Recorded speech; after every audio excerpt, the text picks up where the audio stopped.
Ассаламу алейкум, урматтуу көрөрмандар. Сиздер менен кайрадан Көк Бөрү каналы акыркы жаңылыктар менен тааныштырууну улантабыз. Бул чыгарылышта Чолпон Ата шаарындагы ипподром түнкү клубка айландыбы, Кыргызстан курама командасы машыгуусун жыйынтыктадыбы, ушул жана башка суроолорго жооп беребиз. Андыктан видеону аягына чейин көрүп, лайк коюуну унутпаңыздар. Көк Бөрү боюнча Кыргызстан улуттук курама командасы 2 жумадан ашык тыныгуудан кийин эс алууга жөнөштү. Кыска тыныгуудан кийин август айында кайрадан курама чогулуп, кайрадан машыгууну улантат. Ошондой эле август айында Россиянын Көк Бөрү жана Жер улак боюнча курама командасы Кыргызстанга келип машыгууну өткөрөт. Ийгилик жана талас командасы Россия командасына жардам көрсөтүп, аттар жагынан көмөктөшөт. Чолпон Ата шаарына жайгашкан Кыргызстандагы эң кооз, эң мыкты делген ипподром түнкү клубка айландыбы. Бул тууралуу Сарыкян аттуу блогер өзүнүн баракчасына төмөнкү видеону жарыялады.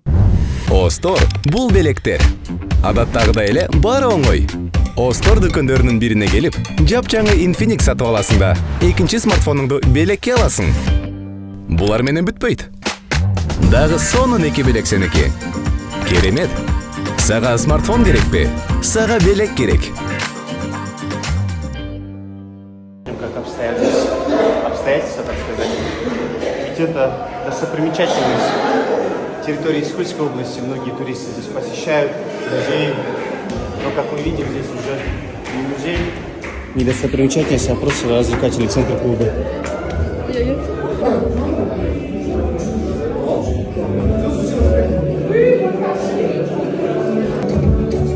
Достопримечательность, да, получается, там это само здание является.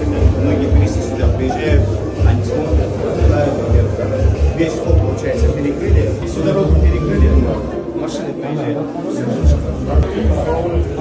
Вопрос, как мы видим, многие здесь отдыхают, это уже достопримечательность, так сказать, не для того, чтобы туристы посещали здесь и видели ценности нашей республики. Отдыхают и выпивают спиртные напитки и ведут себя неподобающе. Здесь, как вы видите, ипподром, здесь проводят скачки, здесь люди смотрят всякие разные турниры. А теперь я поднимаю насчет вопроса того, что данное заведение, то, что люди сейчас отдыхают, они находятся на самой крыше, так сказать, ну, рядом, на самой крыше. И оно ничем, так сказать, не обезопасено. Здесь люди могут упасть.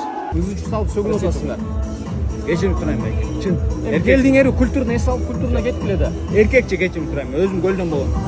Мыйзамды сыйлайм. Эркекче мыйзамды сыйлайм, сизден кечирим сурайм. Менден кичине кечип калды жигиттер. Силерден кечирим сурайм. От души да. Мен кетип эле калайынчы да. Кетип эле калдым. Сейчас мы находимся на территории Искульской области, если бы точнее в Чолпон-Ате. Я нахожусь рядом с Усть-Вонгом. Оно расположено в здании, так сказать, либо в ипподроме Всемирных игр кочевников. Что бы я хотел сказать насчет данной ситуации? Многие туристы, приезжающие на территорию Кыргызской республики, приезжают именно на это место, они смотрят наши достопримечательности. Находятся так сказать, исторические какие-то моменты, которые показывают нашим туристам. Сзади данного здания находится сам ипподром, где проводят Всемирные игры кочевников. Также тренируются многие спортсмены. Сюзигон, который находится в ипподроме, по моему мнению, не должен здесь находиться, так как это место является достопримечательностью территории Искульской области.